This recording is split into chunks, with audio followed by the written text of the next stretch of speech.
For over a century, Germany was the industrial heartbeat of Europe, the country that built the cars the world wanted to drive, the factories that produced the chemicals, the steel, the machinery that powered global manufacturing.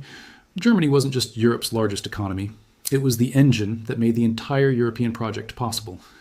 When politicians talked about European unity, what they really meant was German economic strength subsidizing everyone else.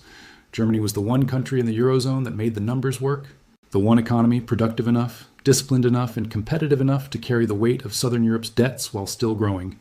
But that Germany is dying. Not slowly, not gradually, but at a speed that has shocked economists, terrified European policymakers, and sent German industry fleeing to the United States and China in a desperate search for survival. This isn't a temporary recession.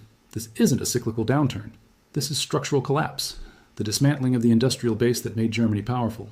And it is happening because of 5 decisions, so catastrophically wrong, so economically suicidal, that future historians will study them as a case study in how advanced nations choose decline. This is the Wealth Records, where every video will change how you see money, history, and the systems controlling your life.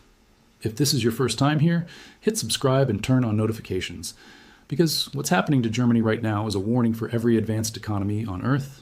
If you're in Germany or Europe, are you seeing this collapse happening around you? Drop a comment below. We want to hear from people living through this. To understand how Germany reached this point, you need to understand what Germany was, because Germany's economic model was unique. After World War II, West Germany rebuilt itself into an export powerhouse.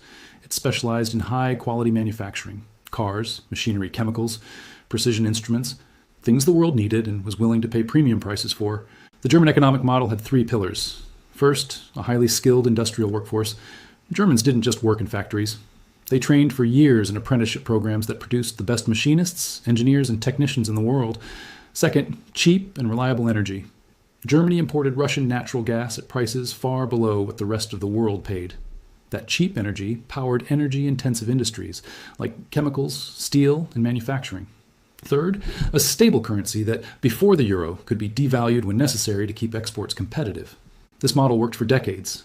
Germany became the world's 3rd largest exporter. Its trade surplus was the envy of Europe. Its products were synonymous with quality.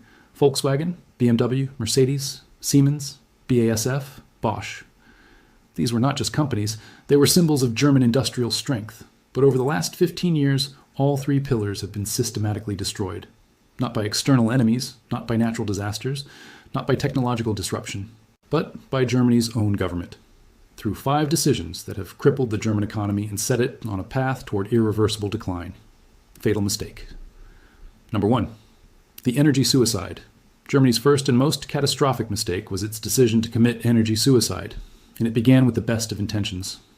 After the Fukushima nuclear disaster in Japan in 2011, Germany's government, led by Angela Merkel, made a decision that stunned energy experts around the world. Germany would shut down all of its nuclear power plants, not gradually, not over decades, but within a decade. Nuclear energy, one of the cleanest, most reliable, and most efficient sources of baseload power, was abandoned.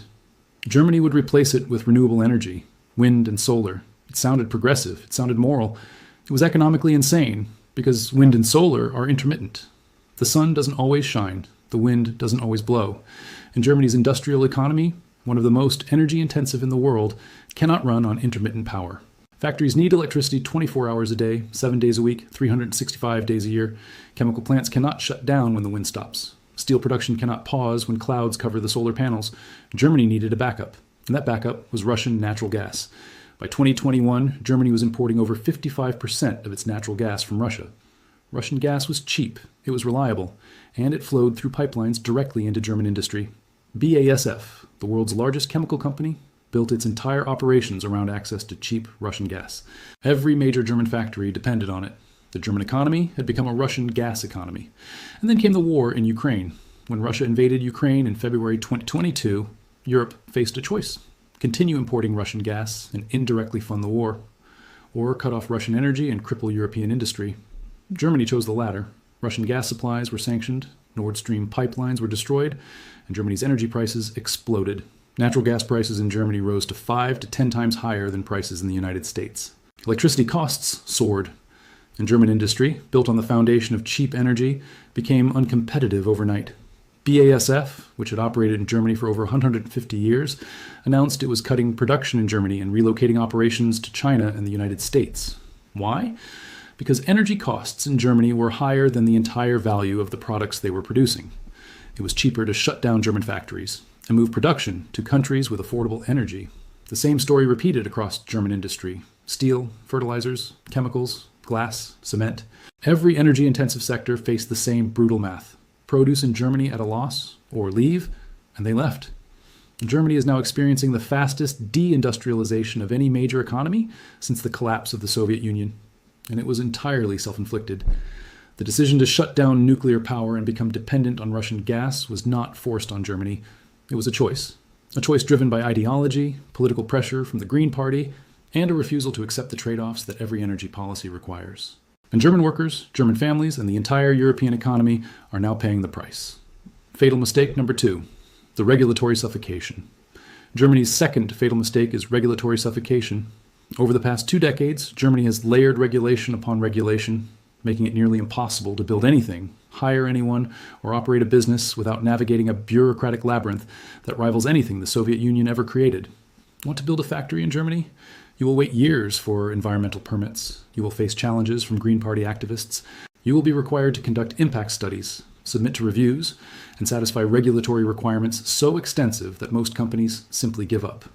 Tesla's Gigafactory near Berlin took years to approve. Endless delays, endless protests, endless bureaucracy.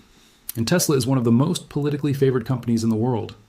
If Tesla struggles, imagine what a normal company faces. Germany's labor laws are even worse. Hiring a permanent employee in Germany is effectively a lifetime commitment. Firing that employee, even for poor performance, requires months of legal process, consultations with workers' councils, and often severance payments so generous that businesses avoid hiring in the first place. The result? German youth unemployment is higher than it should be for such a wealthy country. And businesses, rather than hire permanent workers, rely on temporary contracts, automation, or simply move operations to countries with more flexible labor markets. Environmental regulations have made industrial production nearly impossible. Germany requires emission standards so strict that operating heavy industry is often unprofitable. Chemical plants face restrictions that don't exist in China or the United States. Steel production is targeted by carbon taxes that make German steel uncompetitive against imports. Germany is regulating its own industries out of existence while importing the same products from countries with lower standards. The perverse result? Global emissions don't fall. They just shift to countries with dirtier production. But German factories close, German workers lose jobs, and German politicians congratulate themselves for meeting climate targets. Meanwhile, the United States, under the Inflation Reduction Act, is offering billions in subsidies to attract European industry. And it's working. Volkswagen is building electric vehicle plants in the United States. Northvolt, a Swedish battery manufacturer once hailed as Europe's answer to Asian dominance, is struggling in Europe, but expanding in North America. German companies are voting with their feet. They are leaving Germany for countries that actually want them. The regulatory state that Germany has built doesn't protect workers or the environment. It destroys the industries that employed those workers and provided the tax revenue to fund environmental programs. Germany has turned itself into a place where it is easier to shut down a business than to start one, easier to leave than to stay, and German industry is doing exactly that. Fatal mistake number 3, the demographic death spiral. Germany's third fatal mistake is one it shares with much of Europe. But Germany's version is particularly severe. Germany is running out of Germans. Germany's birth rate is 1.53 children per woman. To maintain a stable population, you need a fertility rate of 2.1. Germany is nowhere close, and the gap is widening. The result is a population that is aging rapidly and shrinking in absolute terms. By 2050, over 30% of Germans will be over the age of 65. The ratio of workers to retirees, which was once 5-to-1, is collapsing toward 2-to-1. And eventually, it will approach 1-to-1. One worker supporting one retiree. The math is devastating. Germany's pension system, like most European systems, is pay-as-you-go. Current workers pay for current retirees. It only works if there are enough workers to fund the retirees. But there aren't, and there won't be. Germany's workforce is shrinking every year. Fewer workers means less economic output, less tax revenue, less consumption, less innovation. An economy that depends on a growing, productive workforce cannot function when that workforce is disappearing. Immigration, the solution politicians often cite, has not worked the way they promised. Germany accepted over 1 million refugees and migrants in 2015 alone. The hope was that they would integrate into the workforce, pay taxes, and help support the aging population. But integration has been far more difficult than anticipated. Language barriers, skill mismatches, cultural differences. Many migrants lack the technical skills that German industry requires, and even those who do face labor laws so restrictive that businesses are hesitant to hire them. The result is that Germany now has both high immigration and rising fiscal burdens. The welfare state expands to support new arrivals, but the tax base doesn't grow proportionally. Germany is caught in a trap. It needs workers. But the workers it attracts often require more in social spending than they contribute in taxes. Meanwhile, Germany's most educated young people are leaving. German engineers, software developers, and entrepreneurs are moving to the United States, Switzerland, and other countries where taxes are lower, regulations are lighter, and opportunities are greater. Germany is experiencing a brain drain. The very people it needs to drive innovation and productivity are leaving for places that reward ambition instead of taxing it. The demographic death spiral is not a future problem. It is happening now. Every year, Germany's population gets older. Every year, the pension burden grows. Every year, the number of productive workers shrinks. And there is no policy solution on the table that changes this trajectory. Germany's demographic collapse is baked in for the next 30 years, and it will drag down everything else with it. Fatal mistake, number 4, the welfare state burden. Germany's fourth fatal mistake is the weight of its welfare state. Germany spends nearly 25% of its GDP on social welfare programs, pensions, healthcare, unemployment benefits, housing subsidies, parental leave, disability payments. These programs are generous, among the most generous in the world, and they are unsustainable. The problem is not that Germans don't work hard. They do. The problem is that the cost structure of employing a German worker has become so high that German companies cannot compete. When you hire a worker in Germany, you're not just paying their salary, you're paying social security contributions, health insurance, pension contributions, unemployment insurance, parental leave costs. The total cost of employing a German worker can be 50% higher than their actual salary. Compare that to the United States, where labor costs are lower and labor markets are more flexible, or China, where costs are lower still. German manufacturers face a choice: pay German wages and German taxes and produce at a loss, or move production to countries where labor is cheaper and regulations are lighter. They are choosing to leave. The welfare state was built during an era when Germany's population was young and growing, when the economy was booming, when energy was cheap and exports were strong. That era is over, but the welfare state remains, and it is now eating the economy from the inside. Because the same workers who fund the welfare state are the ones losing their jobs as factories close. The same taxes that pay for generous benefits are the ones driving companies out of Germany. The welfare state has become a trap. It cannot be dismantled without massive political backlash, but it cannot be sustained without the industrial base that is currently collapsing. Germany is caught between two impossible choices: cut the welfare state and face social unrest, or maintain it and watch the economy die. Fatal mistake. Number 5, the political paralysis. Germany's fifth and perhaps most dangerous fatal mistake is political paralysis. Germany is governed by coalition governments, multiple parties, often with contradictory goals, forced to compromise to form a government. In theory, this creates stability and consensus. In practice, it creates gridlock. Germany's current government is a coalition of the Social Democrats, the Greens, and the Free Democrats. The Greens push for environmental restrictions that hurt industry. The Free Democrats push for fiscal responsibility. The Social Democrats push for welfare expansion. The result is a government that cannot make hard decisions, cannot cut spending, cannot reform labor laws, cannot prioritize economic growth over environmental ideology, cannot tell voters the uncomfortable truth that the current model is unsustainable. Every difficult decision is delayed.